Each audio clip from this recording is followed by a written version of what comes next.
Hi friends, இப்போ நம்ம ஸ்லீவில் எப்படி சுருக்கம் இல்லாமல் கட் பண்ணலாங்கிறத பார்க்கலாம். ப்ளவுஸோடைய ஹைட்டை மார்க் பண்ணிக்கலாம். அதுக்கப்புறம் நெக்கை மார்க் பண்ணிக்கலாம். அதுக்கப்புறம் ஆம்கோல் கீழேருந்து ப்ளவுஸ்லேருந்து மேலே கரெக்டாக மார்க் பண்ணி அரை இன்ச்சு தையல் விட்டுக்கலாம். அதுக்கப்புறம் ப்ளவுஸை 4ஆக ஃபோல்ட் பண்ணி அது எல்லாமே மேட்ச் ஆகுதான்னு பார்த்துக்கலாம். இப்போ நெக்கை மார்க் பண்ணிக்கலாம், ஷோல்டருடைய அளவு. அதுக்கப்புறம் இது கரெக்டாக வருது, அதையும் மார்க் பண்ணிக்கலாம். அதுக்கப்புறம் கீழே மடிப்புக்கான இது. அதுக்கப்புறம் எல்லாத்தையுமே மார்க் பண்ணிவிட்டு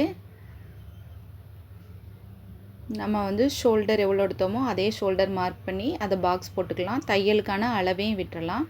இதிலேருந்து ஒரு 1.25 இன்ச்சு மார்க் பண்ணிவிட்டு அதை ஒரு ரவுண்ட் பண்ணிடலாம். ரவுண்ட் பண்ணிவிட்டு அதுக்கப்புறம் ஆம்கோல் வளைவு கரெக்டாக வருதான்னு செக் பண்ணிக்கலாம். கரெக்டாக வருது.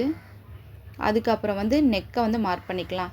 மேலே 2.5 இன்ச் வந்தது, அதே இது கீழே 2.5 இன்ச் கொடுத்து அதை ஒரு பாக்ஸ் மாதிரி போட்டுடலாம். பாக்ஸ் போட்டுட்டு அதில் ரவுண்டு வரைஞ்சிக்கலாம்.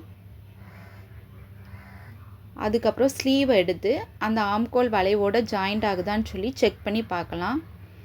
இப்போ மேட்ச் ஆகிட்டு கரெக்டாக இருக்குது. இப்போ நம்ம கட் பண்ணி எடுத்துக்கலாம். இந்த மாதிரி கட் பண்ணோம்னா ஸ்லீவில் எந்த சுருக்கமும் வராது. நல்ல ஃபினிஷிங் அழகாக இருக்கும். இப்போ அவ்வளோத்தையுமே நம்ம கட் பண்ணி எடுத்துக்கலாம். ஃபுல்லாகவே கட் பண்ணி எடுத்துக்கலாம். தையலுக்கான அளவு எல்லாம் கரெக்டாக விட்டுட்டு கட் பண்ணிக்கலாம். இதில் ஒரு நாச் கொடுத்துக்கலாம். Bye friends.